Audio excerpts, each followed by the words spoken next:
इन सारी चीज़ों के बारे में भी पता चला है। एक व्यक्ति थे, प्रेम विभाग है, वहाँ पे रहते हैं। जो इस काम को नहीं कर रही है उसको नहीं लगता, तो फिर भी कोई निष्कर्ष नहीं आएगा। यहाँ नहीं है और तो पत्र लिखना लिख रहे हैं। चिट्ठियाँ मैंने अकेले ही पोस्ट की थी। मीडिया हम लोग की खबर को नहीं, जो नौकरी कुछ लोगों से समय मिल भी जाते हैं। फिलहाल आप नमस्कार साथियों, बहुत बहुत स्वागत है सरकारी नौकरी 2.0। दोस्तों, लगातार आप लोगों के जो कमेंट आ रहे हैं निगम को लेके ही आ रहे हैं। हर बार मैं चाहे फेसबुक पे काम कर रहा हूं या यूट्यूब पे काम कर रहा हूं या अन्य सोशल मीडिया प्लेटफॉर्म पे काम कर रहा हूं, तो सबसे ज्यादा आपका निगम को लेके ही प्रश्न का आ रहा है।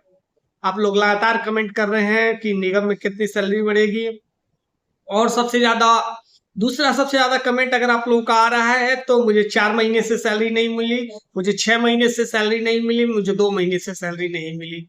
तो उसके बाद आप लोग के जो कमेंट सबसे ज्यादा आ रहे हैं तो मेरा ईपीएफ नहीं जमा हुआ। उसके बाद अलग अलग विभागों का आप लोग चर्चा करना चाहते हैं कि इन विभागों में निगम में शामिल किया जाएगा या नहीं किया जाएगा। तो साथियों, मैं आपको बता देना चाहता हूं कि बहुत सारे ऐसे विभाग भी अभी हैं जो हम लोगों के जानकारी में ही नहीं है कि उनमें भी आउटसोर्सिंग के तरीके से काम किया जा रहा है। धीरे धीरे जब से सोशल मीडिया पे हम एक्टिव हुए हैं, काम करना शुरू किया, उनके विभागों के बारे में पता चला, उनके कितना दलदल है, उसमें कितनी गहराई है, इन सारी चीजों के बारे में भी पता चला है। साथियों, आज सुबह ही मेरे पास एक कॉल आया था। एक व्यक्ति थे, कंप्यूटर ऑपरेटर के पद पे काम करते हैं आरटीओ विभाग में। वो एक जो क्लेम विभाग है वहां पे रहते हैं।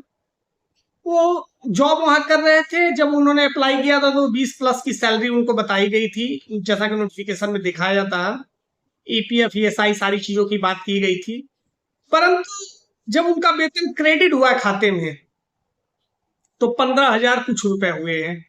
ईएसआई दिखाया गया, ईपीएफ का कुछ पता नहीं है। बेचारे बड़े परेशान हुए हैं कि उनको ये बताया गया, जिसने भी उनको इसके बारे में बताया होगा, जैसे कि मुझे सूचना आई है कि 1-2 महीने बाद 3 महीने बाद वेतन वृद्धि होनी है। करते करते बेचारे 6 महीना गुजार दिए, कुछ नहीं हुआ। और जो नौकरी वो इसके पहले कर रहे थे प्राइवेट कंपनी में, जिसको छोड़ के वो आए थे, इससे डबल की सैलरी पे वो काम कर रहे थे। वो नौकरी छोड़ के वहां आए, वहां हर साल ग्रोथ था, 12% 13% का ग्रोथ जैसे कंपनी करती थी वैसे एम्प्लॉइयों का ग्रोथ भी हो रहा था। लेकिन यहाँ कोई ग्रोथ की जो उम्मीद नहीं है आउटसोर्सिंग कर्मचारियों का। और नहीं तो कई जगह आउटसोर्सिंग कर्मचारियों की सैलरी 9,500 से 9,000 पे भी आ गई है, 8315 से 8124 रुपए पे आ गई है। ऐसी स्थिति है। दूसरा निगम को लेके जो बार बार आप लोगों के कमेंट आ रहे हैं, साथियों देखिए, निगम को लेके जो भी न्यूज आती है उसी आधार पे हम लोग को बताते हैं। अभी क्या है, निगम के बारे में कोई कहीं से न्यूज मिल नहीं रही है। जिससे भी हम लोग संपर्क कर रहे हैं, जिससे भी जानने की कोशिश कर रहे हैं, टाल मटोल करके वो लोग बातें बता दे रहे हैं। तो उस पर आखिर हम लोग क्या चर्चा करेंगे? मेन तो ये कि जानकारी आए, उस संबंध पे कोई चर्चा ही नहीं करना चाहता। और बहुत ज्यादा प्रयास हो रहा है, विधायकों को ज्ञापन दिया जा रहा है, मंत्री लोगों को ज्ञापन दिया जा रहा है, परंतु फिर भी कोई निष्कर्ष नहीं आ रहा है। यहाँ तक कि हमारी देश की जो निर्लज मीडिया है, निर्लज ना कहूं तो क्या कहूं, इतने ज्यादा टैग करने के बाद हम वीडियो बनाते हैं, उनको हर बार हम टैग करते हैं, उनको टेक्स्ट का किया जाता है, परंतु हम लोगों की खबरों को प्रमुखता के साथ वो लोग नहीं रख पाते हैं। कितना प्रयास हम लोग करें। ट्विटर पे बात होती है, ट्विटर पे किया जाता है, हम लोगों को कोई लाइक करता नहीं है। क्योंकि असल बात है क्या, समस्या क्या है, जो आउटसोर्सिंग का काम कर रहा है, ये जो कर्मचारी है, उसको इसकी गहराई, इसके दलदल का पता है। जो सामने वाली पार्टी है, जो इस काम को नहीं कर रही है, उसको नहीं लगता इसमें कितनी गहराई है, कितनी है। और दूसरी चीज, आउटसोर्सिंग कर्मचारियों ने एक जो बहुत बड़ा मिस्टेक किया है, जब ये लोग काम पे लगे थे तो अपने आस पड़ोस के लोगों को या वाहवाही कहा जाए या एक सेल्फ रिस्पेक्ट कहा जाए, उसके लिए ये लोग सैलरी बढ़ा बढ़ा के बताए हुए हैं। बहुत सारी ऐसी घटनाएं आती सामने आ रही हैं जहां कर्मचारी ने अपने, यहाँ तक कि अपने रिश्तेदारों को भी बताया कि मुझे इतनी सैलरी मिलती है, मैं वहां काम करता हूँ, और सच्चाई इसकी इतनी रहे। अब सामने वाले को ये लगेगा ना कि इतने तो अपने मुंह से मुझे बोला है कि मुझे 25,000 रुपए मिल रहे हैं, और उसे मिल रहा है बेचारे को 8,000 रुपए। ये सारी चीजें भी समाज में है।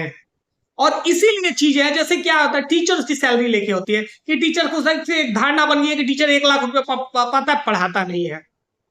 अब टीचर की एक दूसरी धारणा भी है, कितनी तेज धूप हो रही है उसमें जनगणना भी कर रहा है, ये उसका दूसरा रूप हो गया।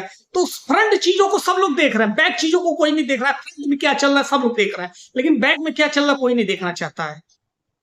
कर्मचारियों भाई, आप लोगों से एक बहुत बड़ा रिक्वेस्ट है, देखिए मीडिया हम लोग की खबर को नहीं दिखाएगा। हम लोग अपने स्तर से जो ज्ञापन देना है, जिनको पत्र लिखना है लिख रहे हैं। मैंने 51,000 चिट्ठियों का टारगेट किया था, लेकिन जहां तक मुझे सूचना हुई 10,000 चिट्ठियां भी नहीं लिख पाई, जिसमें 100 चिट्ठियां मैंने अकेले ही पोस्ट की थी, मैंने वीडियो भी डाला था। लेकिन 10,000 चिट्ठियां भी नहीं पोस्ट कर रहे हैं, और कर्मचारियों की संख्या लाखों में बताई जाती है, सारी चीजें की जाती है। तो भाइयों आपसे रिक्वेस्ट है, मीडिया हम लोग की बात सुनेगी नहीं। जो संगठन अपने जितना हो सके संभव प्रयास संगठन भी कर रहे हैं, हम अपने स्तर से भी जो हमसे बन पा रहा है हम कर रहे हैं, क्योंकि मेरे हाथ में सोशल मीडिया के अलावा और कोई ऐसा चारा नहीं है कि मैं करूं। मैं पत्र बहुत लिख चुका हूं, लेकिन पत्र का आज तक कोई रिप्लाई भी नहीं आता है। कहाँ जाता है पढ़, जिस तक हम लोग पहुंचाना चाहते हैं उस तक पहुंचता भी है, नहीं पहुंचता नहीं पता। बाकी बड़े नेताओं से मिलने के बहुत प्रयास है, कुछ लोगों से समय मिल भी जाता है, कुछ लोगों से नहीं मिलता, अलग अलग सारी चीजें हैं। फिलहाल आप लोग ये सोशल मीडिया के माध्यम से हम लोग को इतना ज्यादा आप लोगों को फैलाना है, हर व्यक्ति तक आउटसोर्सिंग कर्मचारी के दर्द और तकलीफ की बातें पहुंचे, यही आप लोगों से रिक्वेस्ट है। प्लीज आप इस चीज को कीजिए, क्योंकि देखिए अगर आप, हो सकता है कि इस वीडियो से आपका कोई रिलेशन, गलती से आप इस वीडियो पे आ गए हो, आपका इस वीडियो से कोई मतलब ना हो, लेकिन साथियों आज नहीं तो कल आपका भाई, रिश्तेदार, संपर्क का कोई भी इस आउटसोर्सिंग के दलदल में फंस जाएगा। इसलिए इस दलदल से इस व्यवस्था को बदलने की जरूरत है। आप लोगों का सहयोग चाहिए, आम पब्लिक का सहयोग चाहिए। फिलहाल इस वीडियो में इतना ही। अगर आप हमें फेसबुक पे देख रहे हैं तो फॉलो कर लीजिए, यूट्यूब पे देख रहे हैं तो सब्सक्राइब चैनल कर लीजिए। अब वीडियो को अपने स्तर से एक बार शेयर कर दिए, इसमें आपका कुछ नहीं लगना है। बाकी आगे के जो भी प्रयास होंगे आगे के वीडियो में आपको अपडेट मिल जाएगा। फिलहाल इस वीडियो में इतना ही। धन्यवाद। जय हिंद, जय भारत।